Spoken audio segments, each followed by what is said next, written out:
est toujours en place.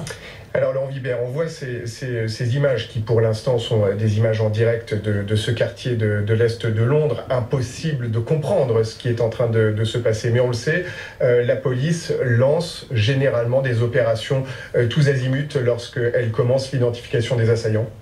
Ce qui est très important, c'est en effet de prendre possession de l'espace et de laisser le moins de risques possible, d'échapper à des renseignements, d'échapper éventuellement à la fuite de personnes qui pourraient être impliquées dans des réseaux, mais même si on n'a pas encore cette information. Donc c'est une possibilité, puisqu'on a concentré des moyens, ce sont des forces de police, du renseignement, et comme on a pu le voir à Paris aussi, des militaires, des pompiers, des forces intérieures, pour essayer de faire le maximum d'interventions, de manière à lever le doute aussi d'une part, puisque c'est important, puisqu'il y a toujours un risque de surattentat, il y a toujours un risque de réaction de la part de certains. Donc on fait en sorte de lever le doute sur ces zones et de mettre en place un dispositif qui puisse aussi assurer la sécurité des riverains. On l'a vu avec votre reporter sur place, les Londoniens sont aussi, et ceux qui sont en déplacement à Londres, sont dans l'attente aussi d'une sécurisation du quartier. Il faut pour cela laisser place nette et reprendre la vie progressivement. C'est aussi une notion très importante, c'est la résilience.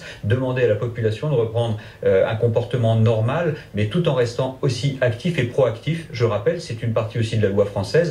Le citoyen est le premier maillon de la chaîne des secours. Il doit être aussi actif, attentif ensemble. Vous vous souvenez, c'était le fameux verbatim qu'on avait gardé pour Vigipirate. On est dans cette posture-là, ensemble, attentifs, et aussi avec l'ensemble des secours, des forces de police en place. Tout à fait. D'ailleurs, la police qui demande aux habitants, aux citoyens de leur communiquer le plus d'informations possible.